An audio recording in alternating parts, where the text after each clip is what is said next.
people really are looking to fall in love with each other. And so how do we set those up, right? It's like come to a party.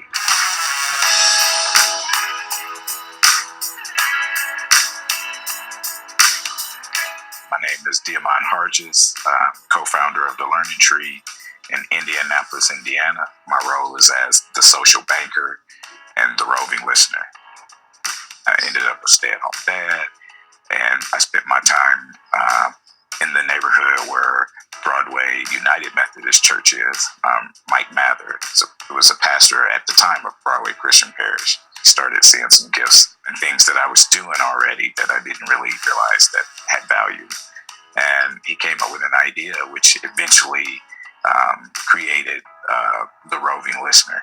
So my job was to cultivate and discover the gifts and talents in the neighborhood and highlight those in ways that build community, economy, and mutual delight. People's gifts and contributions don't always count for various reasons, or they're invisible.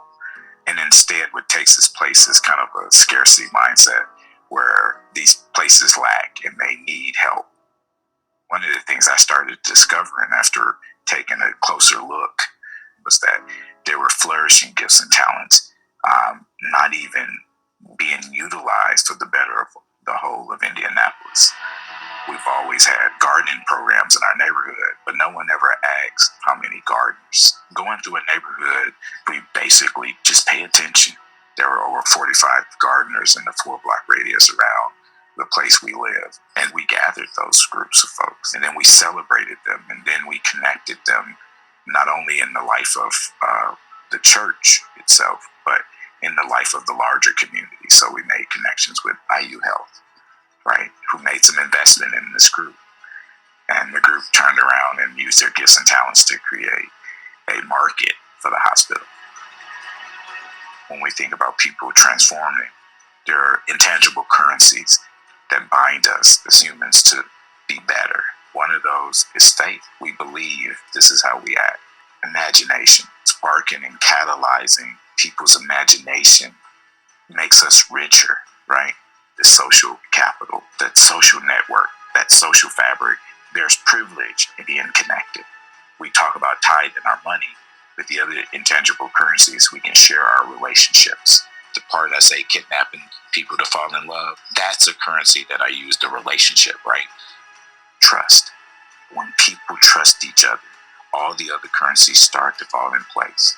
Everything has to be tied to, can we break bread together? Can we heal together? Can we introduce our children together? With storytelling. How powerful. We talked about the roving listener, but the power behind that was not about who was listening. It was who was doing and how the light was shined on them where it wasn't shined before. I'm using those currencies I just described to finance, right? Not a physical finance, but it ends up amounting to that. So I think that's what I describe myself as, a social banker.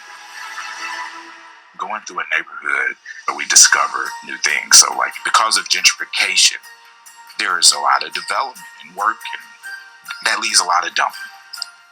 Well, we found some doors in an alley, 25 original doors that jumped off a project called the Door Project. We ended up capturing a grant. We paid each neighbor, all these artists we discovered, to tell a story about their lives and their gifts and their talents and their passion. And all those doors originally lined up on people's porches.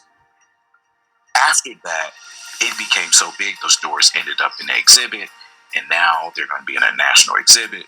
Well, that spurred a project, people interested in our stories, because, well, there's power here. We did an underpass that told our stories to the city.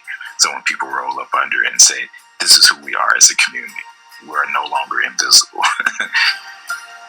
That started us talking about the possibility and dreaming together with our other neighbors. We'd walk the neighborhood and scan empty lots.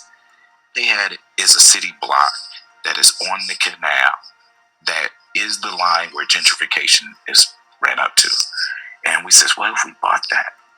And so we brought some friends in and developed a template plan, like a prototype. The mayor's office gave us money for lawyer fees And the Central Indiana Community Foundation is going to help us have the seed money.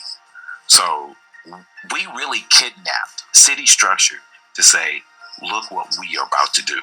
And they bought into it. So we bought a city block, and it's called The Rise. It's going to be close to about $50 million.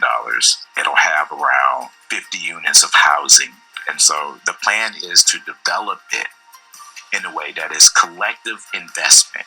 Venture capitalists and local neighborhood putting their money together with the primary control in decision making is the community, people of color. So a lot of this is not just about housing, right? But it is about culture and community. When people have control, they have the intangible currencies like social capital. So they get to meet other people who have power, who have relationships in places that change policy. I'm so thankful to receive the John Locke Innovator Leader Award because I'm proud to be a United Methodist, but I'm also proud of the community I live in and the people I live around. And it's great to not just to be noticed for only my accomplishment, but the accomplishment of a culture and a practice.